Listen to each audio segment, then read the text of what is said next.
Hello everyone and welcome back to the garden. It seems like our updates and things been a little bit behind this year, but getting back into it, in today's video we're actually going to be staking our dahlia plants. Now, if you've been following along with the channel for a little while, you remember we grew dahlias last year and we staked them using twine in kind of a makeshift Florida weave kind of technique. Basically, what a Florida weave is we weave twine in around the plants so that they remain upright and nice and strong and sturdy. It's a very popular method for people who like to grow tomatoes. So if you're a vegetable gardener as well, you might already be familiar with that. That technique worked really good. It was a good choice in our garden last year until we had a severe storm and one of those lines snapped and the entire thing unraveled off of my trellis, and I had dahlia plants flopping all over the place in the yard. It was a mess. Here in my garden, the dahlias can grow easily to very impressive heights, usually about 6 feet by the end of the season, very tall. Just because I have weather that is so wet and humid, it seems like they really like it. But this means as well that our plants get very heavy, especially when you have a big long row of plants like I planted last year. This year, if you've been following along with the update videos and everything, we have 2 rows of dahlia plants. These 2 rows of dahlia plants are about 30 feet long and they are about 4 feet wide. Now, ideally, the dahlias would have much more spacing than what they have here in my garden. Here in my yard, they're about 1 foot apart from each other, which is very close together. The main reason for this is just I have pretty much a pretty small space, and I wanted to make sure I was able to squeeze in as many plants as possible into my small space so that we can use them for cut flower arrangements. I did have to make sure that not to plant any of the tall, huge varieties next to the shorter ones because they can outcompete each other and everything. But overall, everything is looking pretty good so far here in my little dahlia patch.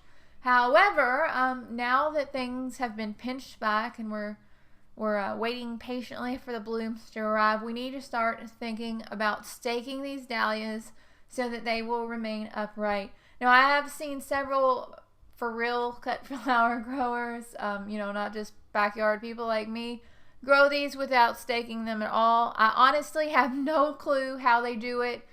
They say they just mound up dirt around each of the plants. That's not an option here in my yard, and even if it was, I'm very skeptical. I have to use some trellis netting. So what I have is I just have some trellis netting. This is netting specifically for use by cut flower growers, and rather than use this trellis netting up and down like you would for like a vining plant, what we're going to use is we're going to spread this horizontally. That way, as the plants grow up through the netting and through the mesh, those plants are going to be held in place over this very long, large bed. If you've seen my video about how to grow zinnias, my most recent one, you've seen this exact same technique implemented with the zinnia bed as well to help those kind of stay upright during the growing season. This is going to be very important, especially as these plants get taller and taller. So the first thing I'm going to do is I'm just going to get these strong metal posts, and I am going to drive them into the ground in the 4 corners of the bed, as well as some kind of in the middle of the length of the bed, just to kind of stabilize things throughout and give just a little bit of extra support. For this bed, I ended up using probably, I think, 8 or 10 posts all together. Then I am just going to take this length of trellis netting and stretch it out down the entire length of the row and carefully put that on there and adjust it. I personally like to use zip ties just to secure it in place just a little better, but you don't have to. If you pull it nice and tight, and loop it over those posts, you can actually secure this horizontal netting without the use of zip ties or anything. Just using the natural tension of the actual netting to make sure that everything is nice and taut and keeping those plants upright. The first layer of netting that I'm going to kind of lay over top of these dahlia plants is going to be about 1 foot off the ground, maybe about 14-16 inches off the ground. And ideally, I want to lay that netting before the plants have the opportunity to grow through it. I want to put that netting on there and then let them grow through on their own. One of the main disadvantages of accidentally letting them get a little bit too tall before you do your first layer of netting is sometimes you can break the plants and just cause more damage than intended good. That's definitely a lesson that I had to learn the hard way in learning to kind of use horizontal trellis netting here in my own yard. Once the first layer is on there and the plants have continued to grow up through it, I'll probably add another layer, add another 14 to 16 inches high.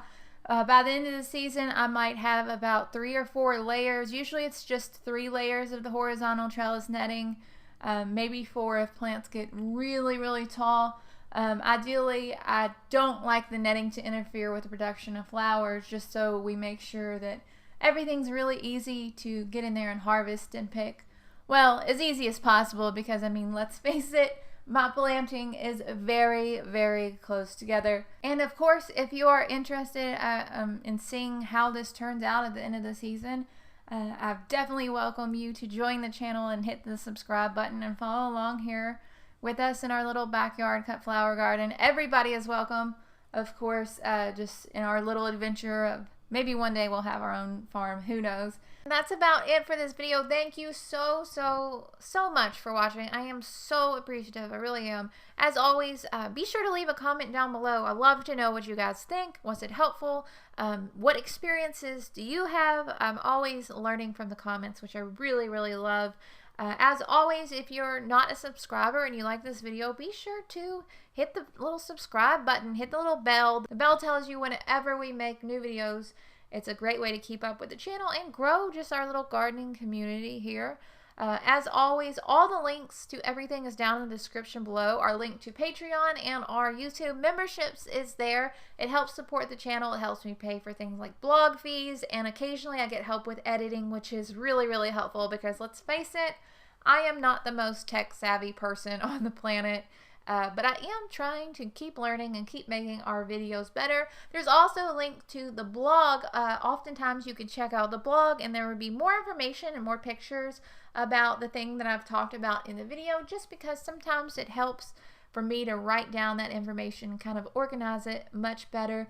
As always, feel free to share this video with a friend. It helps us so much when we grow the channel. I hope that you're having such an incredible day, and I will talk to y'all later. Bye, guys.